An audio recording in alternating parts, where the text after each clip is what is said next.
За та бүхэнд энэ өдрийн минь төргийа. Алтан шагаа гишүүнийг зөвөр ойлгож гинөө. Хууль санаачлаад энэ гацаад байгаа асуудлуудыг дэмжихийн тулд явж байгааг нь. Гэхдээ одоо энэ хамтарч оруулж ирж байгаа нийслэл байна, сангийн яам байна, эдийн засгийн хөгжлийн яам байна. Ажлынх нь уялдаа холбоо үнэхээр харагдахгүй байгаа. Бачаргал гишүүн энэс маш зөв зарчмын байр суурь илэрхийлээд байгаа энэ хөгжлийн банкын ашиглалтанд оруулаад ашиглаад яваач гэдэг. Хөгжлийн банкын ашиглаа явах юм бол бидэрт маш олон эрсдэл хаагдана. Адаглал одоо нийслэл өөрөө шууд 500 сая долларын зээл авч ирлаа гэхэд ханшийн эрсдлийг нийслэл өөрөө үлээнэ. Тинчээч хөгжлийн банк мэрэгжлийн байгууллага ханшийн эрсдэл хүлээж чадна. Шаардлагатай бусад эрсдлүүдийг хяналтуудыг сайжруулна, эрсдлийг бууруулна гэж явж байгаа юм. Бүтэц төрд нь байсаар үл тэрийг ашиглаж чадахгүй байгаа. За тэгээ нийслэлийн одоо энэ асуудлыг сэлб дэд үтцийг түшгэлсэн гэр оролдлыг орон сууцчлуулах төсөлгээд орж ирж байгаа нь бол жишээлбэл зам тээврийн яам одоо энэ богдуулын уртлаар одоо энэ төмөр замынхаа асуудлыг шийдээ явуулж байхад нийслэл дахиад туул гол дээгүүр зам байр нь 2.7 их найд. Энэ 2.7 их найдаар одоо бид нар энэ яндан бууруулахыг дэмжиж гин, нүхэн жорлон бууруулахыг дэмжиж гин, утааг бууруулахыг дэмжиж гин. Тэгээ энэ асуудал руугаа хийгээ явах юм бол одоо энэ хот дундуур явж байгаа энэ төмөр замын траст тэр чигээрээ сулраад гараад ирэх боломжийг нийслэл ашиглахгүй зүгээр яг ингээд нэг юм аавна гитсэн хилэн одоо хийн гитсэн энэ амлалтыг ч юм бол ойлгож ин дэмжиж гин. Гэхдээ та нар хоорондоо ажиллаа уялдаа холбоог нь сайжруулах юм бол зам тээврийн яамнаас богдуулынхаа уртлын хэсгээр төмөр замыг гаргаад өгч явахад бид нар заавал гол дээгүүрээ зам барих шаардлагагүй хот дотор чинь дахиад нэг юм урт трастай та нарын шаардлагыг бүрэн хангах хэмжээнийх нь зам сулраад байна шүү гэдгийг бас анхаарахгүй бол дахиад энэ 2.7 их найдыг өрөх гэдэг юм.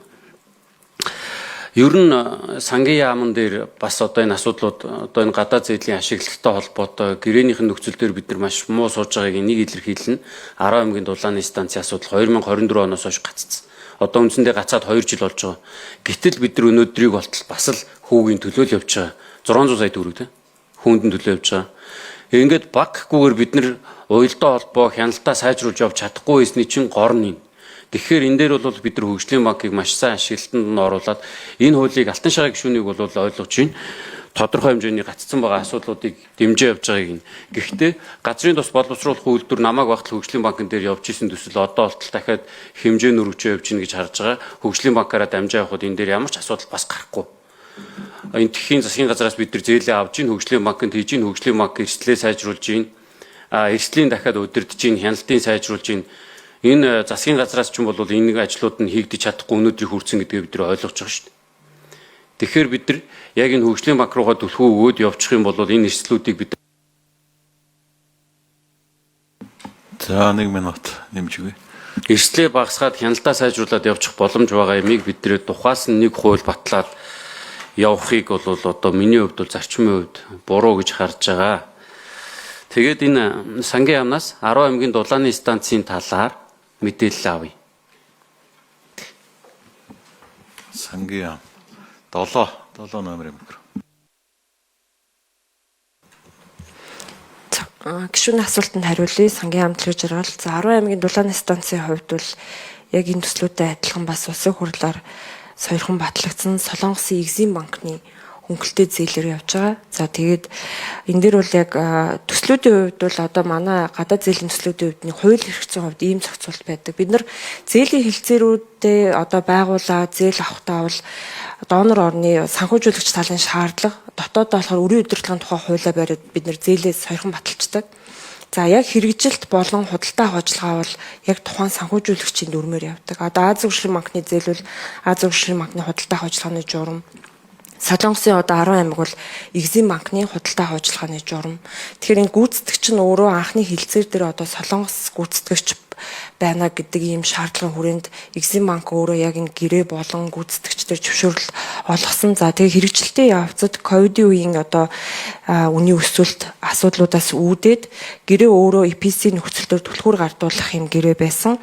Үнийн өсөлтөд үүдээд үндсэн одоо гүйцэтгэгч компани дампуурсан. За тэгээ Солонгосын хуулиар авал яг энэ шүүхийн процессууд яваад ингээд дампуурлаа зарласан байгаа. За үүнтэй холбогдуулаад ажлын хэсэг Экзим банк, сангийн яам, эрчим хүчний яам хооронд бол бид нар хэлцээрүүдийг байнга хийж байгаа. Одоогийн процесс бол үндсэн одоо энэ зээлийнх нь хэлцээрийн хугацаанд одоо нэмэлт санхүүжилт үүсэхгүйгээр зээлийн хөрөнгөн дээр дахин худалдаа авалт зарлаад үндсэн гүйцэтгэгчийг шалгаруулаад төслийг яг ингээ хугацаанд нь дуусгах процесс явж байгаа. За нөгөө талд нь бид нар гүйцэтгэгч тампуурсантай холбогдуулаад гүйцэтгэлийн баталгааг бол ямар ч байсан Монголын засгийн газар татаж аваад 5 сая $5 татаад авсан байгаа. За урьдчилгаа төлбөрийг одоо татаж авах дээр бас процессын юм ажлууд явж байгаа.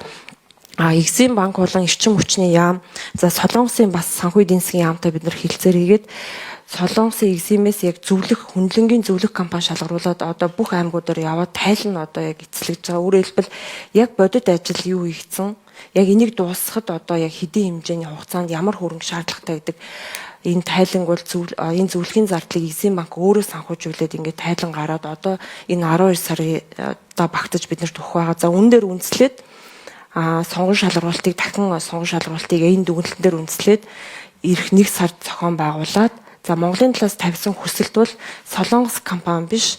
Энэ Солонгос компани туслан гүйцэтгэгч компаниуд нь бол Монгол компаниуд байгаа. Тийм учраас энэ Монгол компаниудаар үргэлжлүүлж юм дуусгах хүсэлтийг бол хүсэн байгаа. За тэгээд энэ ажлыг үндсэн одоо зохион байгуулад дуусгах яам нь бол эрчим хүчний яам байгаа. Энэ хоосон зүйл одоо хууль шаардлага алга шүү. Алтан шог шүү нэмж хариулъя. За яг уу маш олон гишүүд байр суурь илэрхийлж байгаа.